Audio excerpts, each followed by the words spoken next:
US President Barack Obama arrives in a tense Asian region today, faced with the delicate task of assuring Japan and other regional allies of America's commitment to their defence without hurting Washington's vital ties with a rising China. The bottom line, though, is that the US must develop relationships in the region, considering not only security issues, but also economically. Well, for more on this, we're joined now by Gordon Flake, founding CEO of the Perth USAsia Centre at the University of Western Australia. Thank you so much for your time. Just how difficult will this trip be for the US president in trying not to offend China? I'm not sure there's any particular difficulty. This has been an ongoing tension, for the last decade or so, and so I think U.S. presidents are well practiced at this point at emphasizing the importance of the economic relationship they have with China, and indeed the security relationship they have with China, at the same time reassuring our allies. It's a matter of being able to walk and chew gum at the same time. But at this point, I wouldn't think that that's going to be the primary tension. Okay.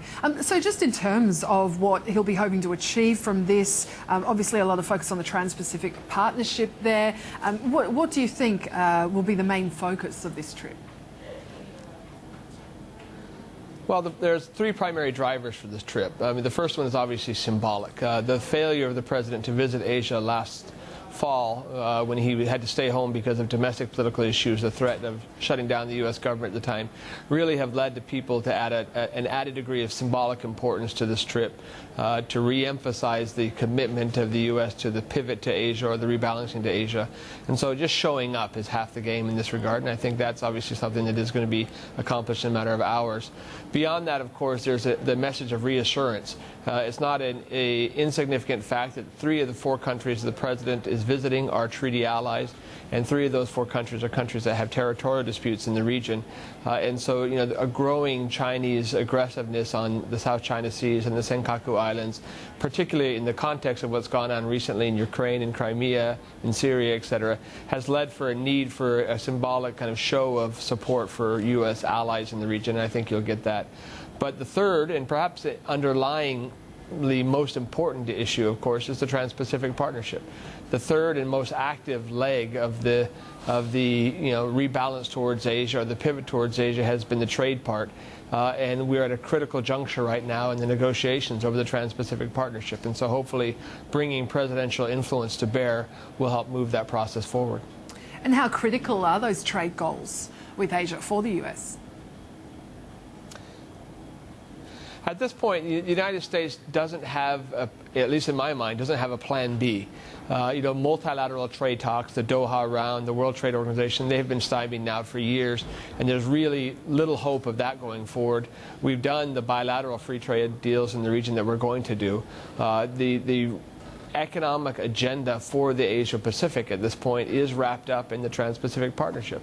And so I really can't overstate the importance of the negotiations that are taking place right now between the U.S. and Japan about Japan's positioning, and that will play a key role in the overall negotiations of this first round of the TPP, or Trans-Pacific Partnership. Just domestically, for the US as well, for the president, I mean, is this trip important as well, that he's seen as this international leader?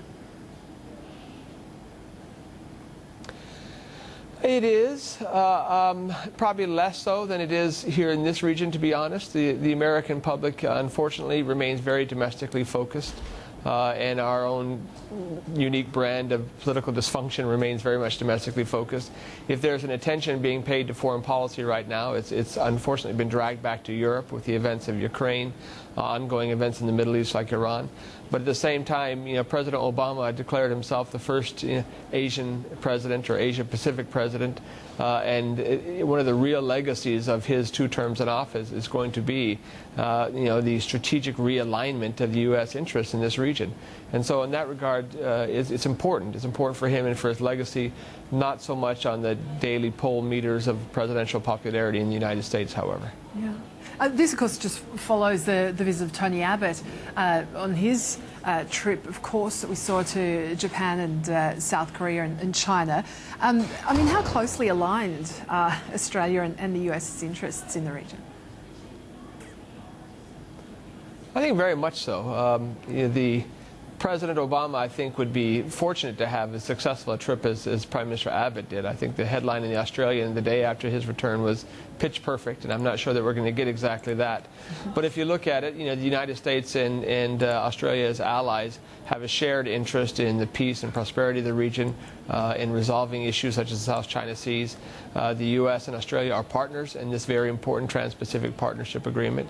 There have been some suggestion that Australia's recent bilateral trade agreements with Korea, with Japan, and hopefully with China are undermining the Trans-Pacific Partnership, but I certainly don't see it in that way. The U.S. has its own bilateral free trade agreement with Korea and others. I think really these are things that are leading towards what is a higher standard or a higher level of trade liberalization in the region. And in that regard, I think Australia and the United States are clearly on road step on that. Thank you so much for your analysis today, Gordon. Gordon Flake there, CEO of the Perth USAsia Centre.